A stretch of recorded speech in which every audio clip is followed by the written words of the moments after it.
Welcome back to Evolve. I am Kalani Das, and I'm so glad you're here with me for this talk. And it's going to be fairly brief. I just wanted to check in with you all and relate a little story and give you something to think about that I think could be helpful for you. And it relates to mindfulness and kindfulness. A few days ago, I was standing in line at my local Trader Joe's. And yes, I do have a regular life just like you. I'm not just in a studio making videos all day long or podcasts. I had my mask on. We're physical distancing, enjoying the beautiful weather outside. And I was looking around, as I often do, noticing things. And I saw somebody backing out of a parking space. And then somebody else came around the corner and kind of zoomed by them and, honked their horn. And the person backing out stopped. And the person who was driving in the lane, went by. And then the person continued to back out. Now, I've been on both sides of that. I tend to, if I can, just stop and let people back out. But I've absolutely been backing out many times of a parking space, and then somebody will come, in back of me and honk, which is a little bit startling if that's ever happened to you. Even though you're already out into the lane, sometimes people will want to squeeze by you, and then they honk. And in that moment, there's two things that are happening. Somebody is getting startled, the person backing out, because it's hard to see. You don't know what's coming up. Usually you don't see somebody coming until they're right behind you, and then you hear the sound of the horn, and it's kind of startling. And the other thing that's happening is somebody's seeing somebody backing out, but they maybe feel a sense of entitlement, or like they want to keep going. They don't want to be blocked, and so they honk their horn as a way to prevent something from happening that they don't want to have happen. So there's two people it's experiencing some sort of tension and maybe some sort of stress and maybe even a fight or flight response, like they're getting a little bit of adrenaline or some cortisol or some epinephrine into their bloodstream, and and they have that reaction. There's a really great book that I want to recommend to you all that I've read called The Cow in the Parking Lot. And it uses an example that's similar to this scenario. It starts off with the idea that you're looking for a parking space, as we sometimes do.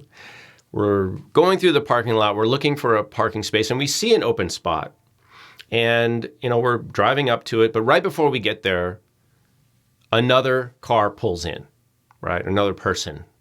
Now, what's a typical reaction to that most people have, right? Hey, how dare you take my spot? You knew I was going for that spot and you took it. And you might get a little angry, you might get a little irritated. That's a typical reaction.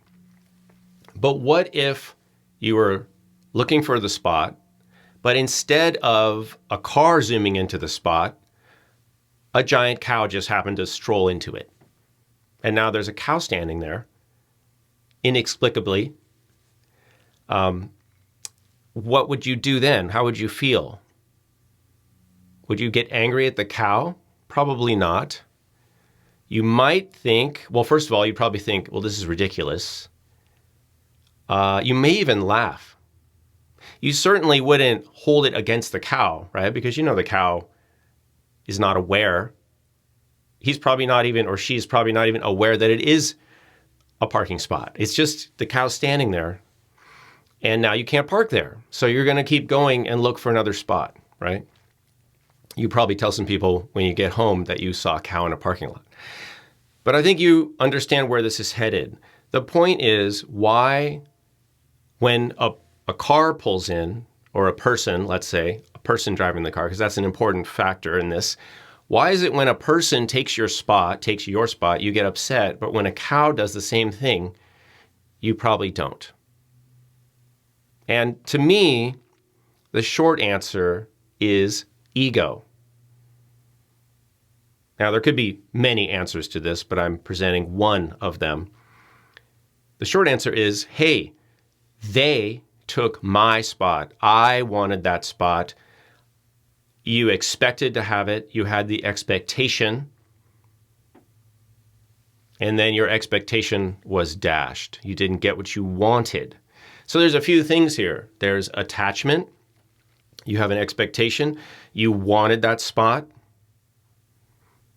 And you were denied that spot. So you had some loss.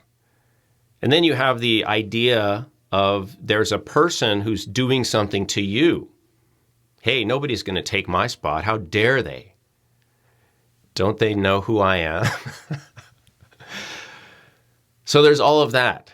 Now, all that relates to ego, and it relates to attachment. And we know that the Buddha and other people talk about the root of all suffering, relates to attachment. Attachment and wanting or not wanting, which is still attachment, is at the root of all suffering. And is it?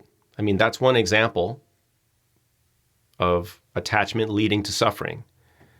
And who's suffering? The person who took your spot? Your spot? Probably not. They're probably not even aware of you. Maybe they are, maybe they're not, but that's not the point. The point is, who is suffering? You are. And who caused that suffering? You did. No, they didn't. But that's the story we make up, right? They did that, and I'm suffering. Therefore, they caused my suffering. This is what happens all the time. This is really common, and that is a problem. It's a problem for the people who believe that. Not only because of the suffering aspect, but because when that's your belief, that's the model that you have of cause and effect that you're operating on. If that is the way you process whatever happens in life, then you are giving up a lot of control and power, and you are turning yourself into a victim of circumstance. It's actually giving up control, giving up your ability, giving up joy, giving up happiness, potential for contentment in that moment, because you're saying, I don't have control over my own feelings, other people do, right? Whatever other people do is going to affect how I feel. That's what's happening there. So this is really important. The next time you're faced with a scenario like that, now I personally believe, this is my personal belief, that if somebody's backing out, that the person driving in the lane, it's better if they yield. Because why? Well, when you're backing out, it's hard to see. I think the responsibility could or should be on the person who can see more, who can see the whole picture. There's somebody backing out. I can see that easily. I'm going to stop and let them back out and then let them go and then continue. And if I'm looking for a spot, there's one right there. If I'm not looking for a spot, it's going to delay me, 5 seconds? To me, that's just common sense and efficient, but it's also easing tensions, because now instead of two people having some sort of reaction or being upset or causing tension, right? Tension is when two things are moving in opposing opposing directions. They're causing tension. So if you see somebody backing out, and this could apply to lots of different scenarios, right? Does it hurt you to let them? No. Just a little bit of time, a little bit of attention. Instead of two people potentially getting upset or having some sort of reaction, the day just moves on without incident.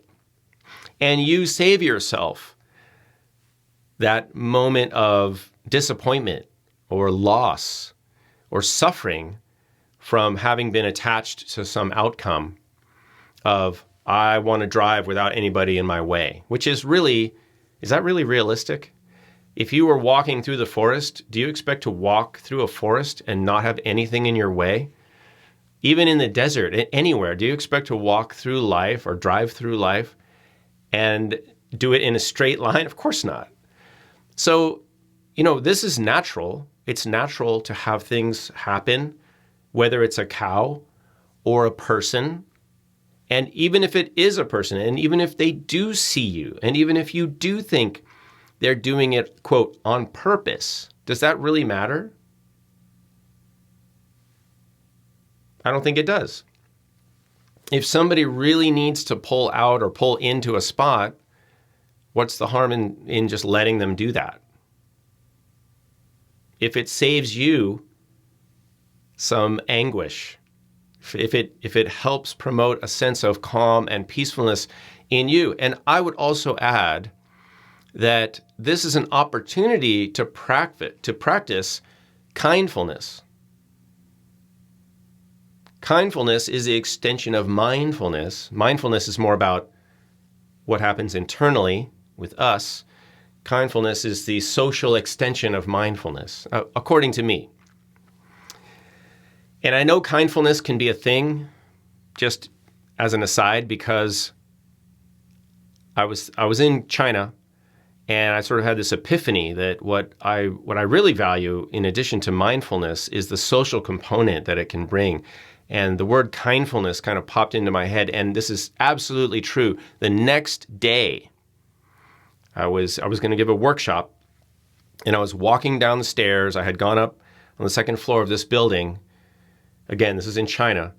And I was coming down the stairs, and I saw this sign. And I thought, there it is.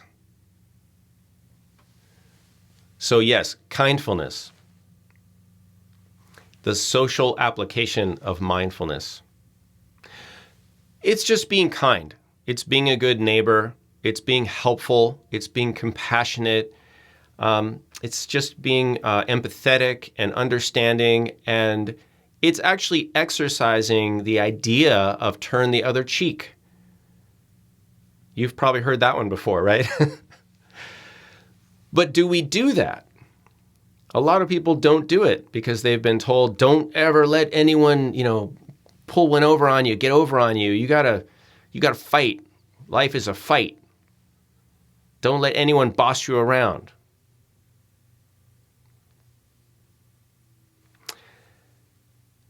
So that's my message for you. Look for opportunities to challenge your own sense of entitlement, to actually bring out those egoic moments, those moments of, hey, I deserve this, I want that, that's supposed to be mine. I welcome those moments because then I can deal with them. Then I can address them and I can practice kindfulness. And the more I practice kindfulness, the better I get at it, the more automatic it becomes, and the better I feel. So at the end of the day, allowing others to do their thing, unencumbered, and if I need to wait a little bit longer for somebody to speed by me on the freeway or pull out from a, parking space or whatever, that's fine. It's not a problem. Because I want to feel better. So in a way, I'm just being selfish by being more kind to others. All right, something to think about. You may agree, you may disagree. You can leave some comments in the comment area. Hopefully they're kind and helpful. This show and podcast is really all about just putting out some helpful information. This is a donation to the community. This is not a commercial endeavor. We do ask that you share it if you like it, if you think it could be helpful for anyone. If you know anybody who could possibly use this advice or information, please share it with them. We appreciate reviews, of course, but you do whatever makes the most sense for you. I just wish you well. I wish your families well. I wish you all the best of health and happiness. And I hope to see you soon back here on the Evolve show and podcast. Thanks for watching.